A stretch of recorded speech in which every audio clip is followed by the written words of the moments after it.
i nderuar ambasador Gonzato, Kuja, Sem dhe gjithë pranishmët e tjerë. Kënaqësi që ta bëjmë këtë diskutim sot në lidhje me çështjet e integritetit zgjedhor dhe mënyrë të veçantë të financimit të partive politike dhe të fushatave zgjedhore. Në fakt, ky takim është përmbyllja e një bashkëpunimi relativisht të gjatë 3-4 vjeçar ndërmjet Komisionit Qendror të Zgjedhjeve, IDEA-s dhe Qendrës për sundim të ligjit Helsinki. Dhe me këtë rast, në emër të Komisionit Qendror të Zgjedhjeve duhet t'i falenderoj të dy këto organizma për këtë oportunitet të krijuar edhe për KQZ-n për të bashkëpunuar në aspekte të ndryshme të çështjeve zgjedhore me Komisionin Qendror të Zgjedhjeve, me siguri që ky është fundi i një projekti, por bashkëpunimi ndërmjet nesh do të vazhdojë edhe në të ardhmen. Diskutimi mbi financimin e partive politike dhe të fushatave zgjedhore vjen sot në një moment shumë të mirë nga pikpamja kohore. Komisioni i posaçëm parlamentar për reformën zgjedhore sapo ka filluar punën e tij për këtë reformë. Ndërkohë nga ana tjetër është bërë publik angazhimi i partive politike parlamentare, të paktën dy partive kryesore parlamentare, Partisë Socialiste dhe Partisë Demokratike, për të miratuar brenda muajit dhjetor një ligj të ri për partitë politike. Dhe me siguri ky ligj i ri do të adresojë ndryshe nga sa adreson deri më sot edhe çështjen e financimit periodik të partive politike. Komisioni Qendror i Zgjedhjeve, IDEA apo dhe Qendra për sundim të ligjit Helsinki, në disa aktivitete të përbashkëta janë përpjekur që t'i japin eko nevojës për përmirësim të kuadrit ligjor që ka të bëjë me financimin e partive politike dhe të subjekteve zgjedhore. Pavarësisht disa dallimeve jo thelbësore, të gjithë aktorët politik dhe institucional apo edhe të tjerë konsiderojnë se kemi nevojë për rregulla të përmirësuara në lidhje me financimin e partive politike dhe të subjekteve zgjedhore, me qëllim që këto përmirësime na garantojnë një qartësi të plotë se kush financon kë sa, dy auditim të plotë dhe domethënës, dhe tre eficiencë të institucioneve mbikëqyrëse dhe kontrolluese të financimit. Gjithashtu dhe akses të publikut dhe të aktorëve të tjerë monitorues apo dhe të vëzhguesve të financimit të partive politike dhe të subjekteve zgjedhore. Raportet vjetore të Komisionit Qendror të Zgjedhjeve mbi financimin vjetor të partive politike për 3 vitet e fundit tregojnë një nivel të ulët përmbushjes të detyrimit ligjor për raportimin financiar. Kështu në vitin 2024, 84 parti nga 135, të cilat rezultojnë të regjistruara, nuk kanë dorëzuar raport financiar vjetor në Komisionin Qendror të Zgjedhjeve. Në vitin 2023 ishin 82 nga 132 parti të regjistruara në atë kohë, dhe në vitin 2022 83 nga 131 parti politike nuk e dorëzuan raportin financiar vjetor në Komisionin Qendror të Zgjedhjeve. Në vitin 2024 38 parti politike ishin të pa aksesueshme ose të pa kontaktueshme në ana e Komisionit Qendror të Zgjedhjeve për auditim për pasaktësi të adresës ose mungesë të kontakteve të tjera për të komunikuar me këto parti. Në vitin 2023 ishin 69 parti, pra mbi gjysma e partive, të cilat mund të përkufizojnë si jo funksionale në aspektin administrativ. Këto të dhëna sipërfaqësore të themi deri diku tregojnë një problem të vazhdueshëm të mosbatimit të paktën të detyrimeve ligjore më bazike nga ana e partive politike, gjë që e cila natyrisht synon transparencën e financimit politik. Ndërkohë në raportet e dorëzuara nga partitë që kanë raportuar, audituesit kanë evidentuar diferenca materiale ndërmjet shpenzimeve të raportuara dhe atyre të evidentuara, deklarimet të pasakta të të ardhurave, mos llogaritje të amortizimeve, mos rakordime në sistemin e fiskalizimit, mungesë të faturave të rregullave tatimore dhe deklarime zero edhe nga partitë të cilat qartazi publikisht të paktën duket që kanë zhvilluar aktivitet politik. Problemet me këtë rast janë të karakterit strukturor dhe tregojnë mungesë kapacitetesh profesionale dhe të standardeve të unifikuara të raportimit. Për sa i përket procesit të auditimit të financave të partive dhe të subjekteve, vlerësojmë që modeli aktual duket se nuk përmbush pritshmëritë e gjithkujt. Në së paku, ky model, ku audituesi ligjor paguhen nga vetë partitë politike, krijon rrezik të qartë për pavarësinë e auditimit, si dhe cënon cilësinë e kontrollit financiar. Ndërkohë, në vetvete, kuadri rregullator mbi financimin ka ose boshllëqe ose paqartësi. Dhe në këtë rast, ilustroj se kemi mos përputhje mes ligjit për partitë politike dhe kodit zgjedhor për sanksionet financiare, mungesë rregullimit të plotë të ndihmës financiare të ndaluar, rregullim të pamjaftueshëm të subjekteve të treta dhe të reklame politike online, pra të financimit të subjekteve të treta apo palëve të treta, mungesë mekanizmash për monitorim financiar në kohë reale. Këto boshllëqe apo paqartësi në gjykimin dhe në vlerësimin tonë dëmtojnë transparencën, llogaridhënien dhe harmonizimin ligjor me standardet ndërkombëtare në këtë çështje. Raportet e OSBE-ODIR-it, të cilat shoqërojnë proceset zgjedhore në Shqipëri,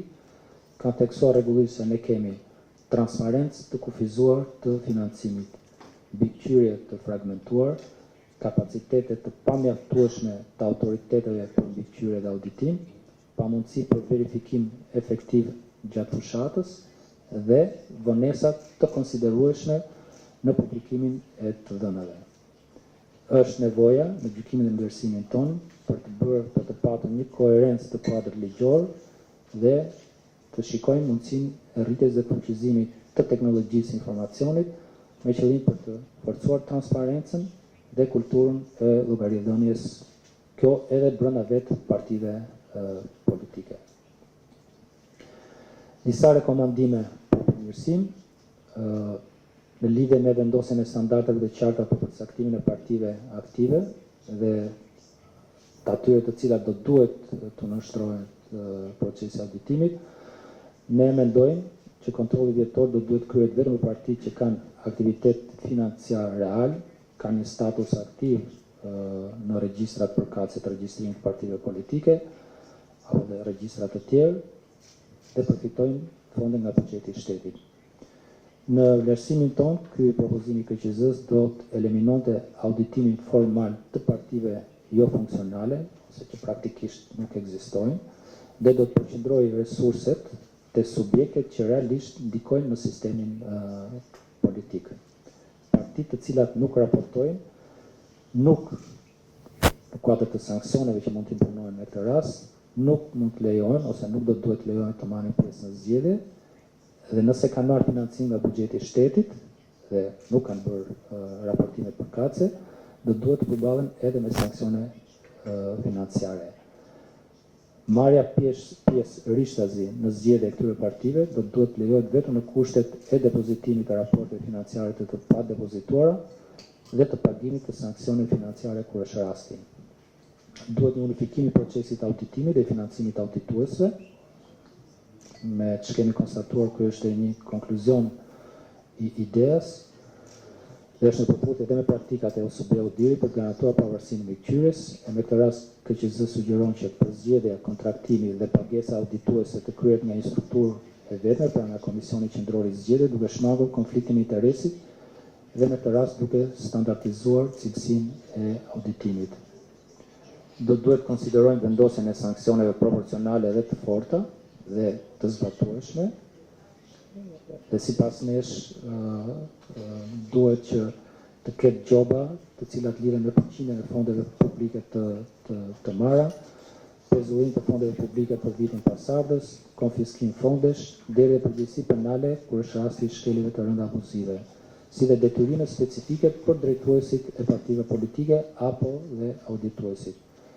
Ne vlerësojmë se kjo qasje është në përputhje të plotë me standarde ndërkombëtare për masa proporcionale dhe sanksione proporcionale dhe efektive. Do duhet një fuqizim i kapaciteteve mbikëqyrëse të KQZ-s, edhe me këtë rast shikojmë mundësinë e krijimit të një platforme për monitorimin financiar në kohë reale të partive politike dhe subjekteve zgjedhore. Të duhet të forcojmë pra kapacitetet njerëzore dhe ato financiare e logjistike të KQZ-s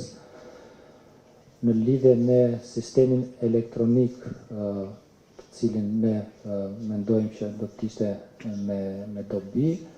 Ai do të jetë i lidhur drejt për drejtë me bankat dhe institucionet financiare dhe të regjistrojë automatikisht çdo transakcion të kryer, të gjenerojë sinjalizime për shkelje dhe të bllokojë kur është rasti fonde të dyshinta në kohë reale. Kjo në fakt tashmë është një praktikë që ka filluar të aplikohet në disa vende europiane dhe konsiderohet si kusht për transparencë në kohët moderne. Në lidhje me financimin e subjekteve të treta dhe reklamave digjitale, rekomandohet regjistrimi i detyrueshëm të subjekteve të treta politike, raportim i shpenzimeve të tyre, krijimi i një regjistri publik të reklameve politike online, identifikim i detyrueshëm i sponsorëve të rastit, si dhe ndalimi i financimeve të paguara nga subjekte tuaja. Në lidhje me përcaktimin e kategorive të financimeve të ndaluara, Komisioni Qendror i Zgjedhjes sugjeron që të ketë një saktësim të burimeve të ndaluara të financiare, pra duhet një përkufizim më i qartë mënyrës së përdorimit të fondeve publike, si dhe të procedurave të raportimit dhe të monitorimit, apo dhe të sanksioneve për shkelje të ndihmës financiare. Për sa i përket harmonizimit të kuadrit ligjor, sikurse rekomandohet edhe nga ODIHR apo edhe nga IDEA, vlerësohet se do duhet të ketë rishikim, edhe kjo duket se është në proces tash, tërësor të ligjit të partive politike, të kodit zgjedhor dhe në këtë rast edhe të pjesëve që kanë të bëjnë me financimin e partive dhe të subjekteve zgjedhore, dhe rrjedhimisht edhe të akteve në ligjore të Komisionit Qendror të Zgjedhjeve, kjo me qëllim që të krijohet një koherencë dhe të shmangen boshllëqet aktuale ligjore, sikurse është evidentuar dhe në raportet e ODIHR. Për ta përmbyllur, ne vlerësojmë që problematikat e identifikuara qoftë nga Komisioni Qendror i Zgjedhjeve, por edhe nga aktorë të tjerë, të cilët ndër vite janë angazhuar në çështje të financimit të zgjedhjeve në Shqipëri apo partive politike, tregojnë qartë se jemi në nevojë për të ndërtuar një arkitekturë të re të financimit politik, më transparente, më të standardizuar dhe më të mbikëqyrur.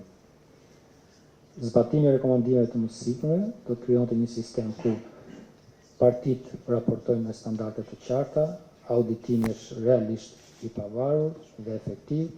teknologjia siguron monitorim në kohë reale të financimit, sanksionet janë efektive dhe besimi i publikut apo dhe i aktorëve të tjerë do të jetë më i lartë. Faleminderit.